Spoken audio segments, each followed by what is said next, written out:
Manipur's unknown killers.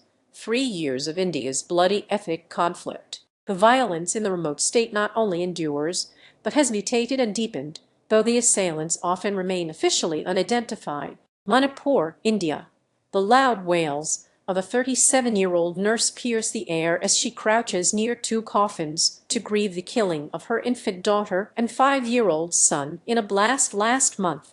A woman tries to comfort the mother, as dozens of men and women, most of them dressed in ceremonial white, congregate on top of a truck carrying the two coffins around the vehicle in Tronglaobi town in Bishnupur district of northeastern India's Manipur state. The last rites of the two children were held on Saturday, nearly a month after an improvised RPG rocket-propelled grenade hit their home on April 7, killing the children and wounding their mother while they were sleeping. Their father, a paramilitary soldier with India's border security force BSF, was on duty hundreds of kilometers away in Bihar state when he came to know of the killing. He had been waiting to return home to celebrate his daughter turning 6 months old this month. Just the previous evening, I had called my wife. She gave the phone to our daughter. She hadn't even learned to speak yet, but she recognized my voice. I was trying to make her say Papa, the soldier told Al Jazeera. I had never imagined it would be the last time I would hear her. The killing of the two children is yet another episode in Manipur's violent ethnic conflict between the predominantly Hindu Meitei community and the mainly Christian Kuki-Zo minority. A conflict that has claimed more than 250 lives and displaced tens of thousands of people since May 2023. Advertisement in the remote Himalayan state populated by several indigenous tribes. The Meiteis had been historically dominating the plains and the valley, including the state capital, Imphal, while Kuki-Zo and Narber, a third major tribe, have been mostly confined to the hills, where their rights over land and public jobs were protected under India's affirmative action program by recognizing them as scheduled tribes. In April 2023, the High Court in Manipur recommended that the scheduled tribes status should also be extended to the Meiteis, who constitute about 60% of the state's 2.9 million people and wield considerable political and economic power. The court's remarks angered the Kuki-Zo, who feared losing their protected status. Though India's Supreme Court called the High Court's observations factually incorrect, the spark was lit, turning the tensions into India's longest-running period of ethnic violence entering its 4th year on Sunday. But what began as a war between the Meiteis and the Kuki-Zo has now mutated and deepened into a more complex, multi-actor conflict. A basic question: who carried out this attack? Rarely gets you a clear answer in the state anymore. Unknown armed miscreants. The two children killed on April 7 belonged to the Meitei group. A day later, hundreds of protesters stormed a nearby camp of the Central Reserve Police Force CRPF, accusing it of failing to prevent the attack. In a rare act of aggression, CRPF men opened fire, killing 3 people. The police force later claimed armed suspects had attempted to loot weapons under the cover of the protest, a pattern often reported in the 3-year conflict and one that contributed to its escalation. Families of those killed, however, maintained they were unarmed civilians. As bodies piled up and protests intensified, the state's chief minister Umar Kenchan Singh, also a Meitei and a member of Indian Prime Minister Narendra Modi's Bharatiya Janata Party BJP, handed the probe to the federally controlled National Investigation Agency NIA. Even without official attribution, many in the valley remain convinced that attackers from the hills were behind the April 7 killings, a reference to the Kuki-Zo people. But the first information reports, first filed for the Tronglaobi incident and reviewed by Al Jazeera, record the accused as unknown miscreants. Unknown, unidentified, or broad community labels such as Meitei militants, Nagar militants, or Kuki militants form a pattern seen across most cases in more than 12,000 FIRs related to killings, sexual assault, abduction, and arson, registered in Manipur since May 2023 until the end of 2025.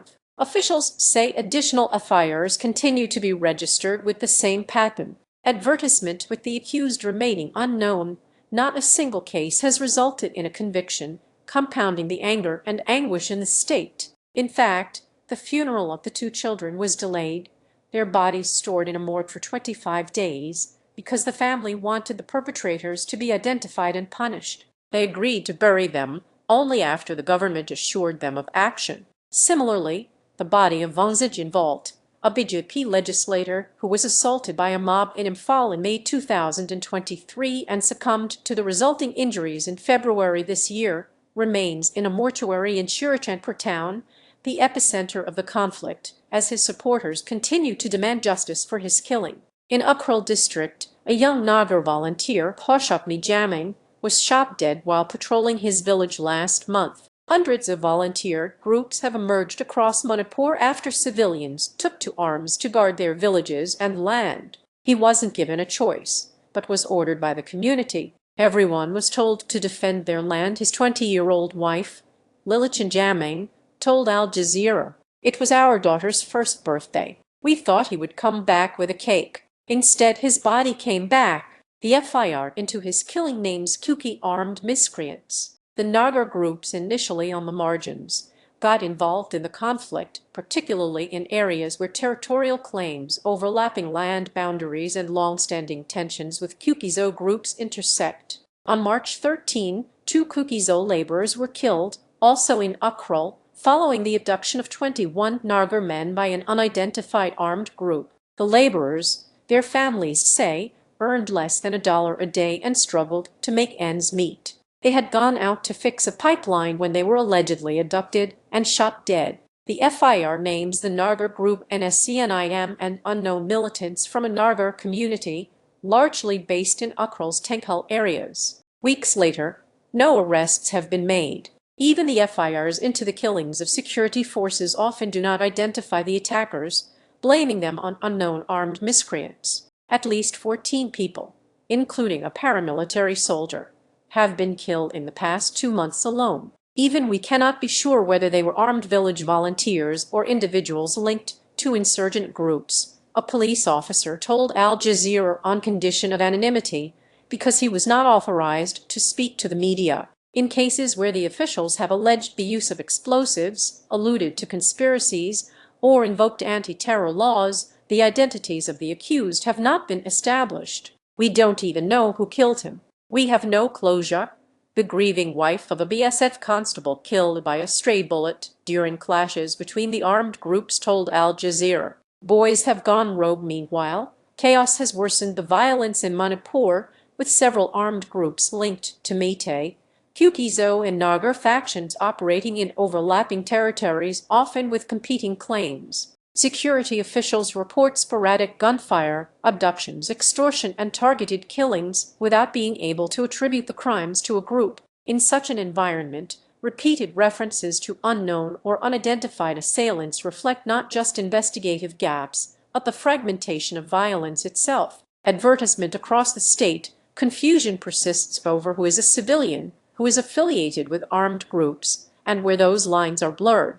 The violence is no longer defined by a single front, with experts saying each community blames the other, a dynamic that perpetrators exploit to sustain the violence. A highly placed source within a Nagar armed group told Al Jazeera that even their senior leadership does not always have control over their actions on the ground. Many of our boys have gone rogue, the source said.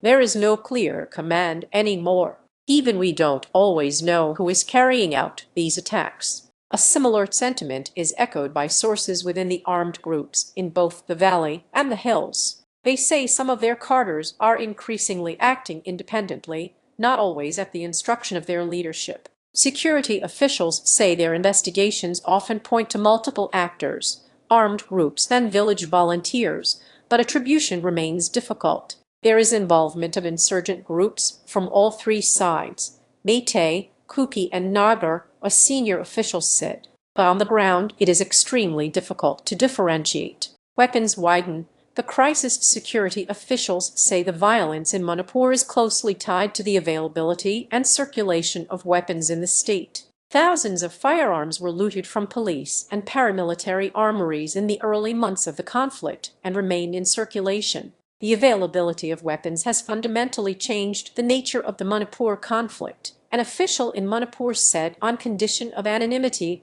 because he was not authorized to speak to the media. It is no longer limited to organized insurgent groups. A wider range of actors, both underground and overground, old and new, now had access to firearms. Despite repeated claims by the authorities of restoring normalcy and recovering looted weapons, there is little clarity on the extent of weapons still in circulation. In case after case, perpetrators remain unidentified. Even security officials privately acknowledge the absence of a clear protocol to end the violence, as the situation increasingly shifts from a law and order problem to a counter-uprising challenge. The scale of weapons in circulation, the number of armed insurgents from both prescribed and unprescribed groups, and the blurred lines between civilians, volunteers, and insurgents have altered the nature of the conflict, a senior security official told Al Jazeera on condition of anonymity because he was not authorized to speak to the media. Manipur also shares a 1,600 km 994-mile border with Myanmar, a military-ruled country undergoing ethnic unrest and instability for years. Along the porous India-Myanmar border, weapons move through informal networks shaped by terrain and conflict. Sources within networks opposed to Myanmar's military government told Al Jazeera that since 2023, large consignments of weapons have been routed to underground groups in Manipur. Indian security forces say they are operating under extremely challenging conditions, across difficult terrain and multiple fronts. There are not enough men to guard every stretch, a senior official told Al Jazeera, on condition of anonymity, because he was not authorized to speak to the media. Meanwhile, the police have been given more powers under stringent laws such as the Unlawful Activities Prevention Act (UARPR), which allows authorities to act against individuals suspected of involvement in terrorist activities, including preventive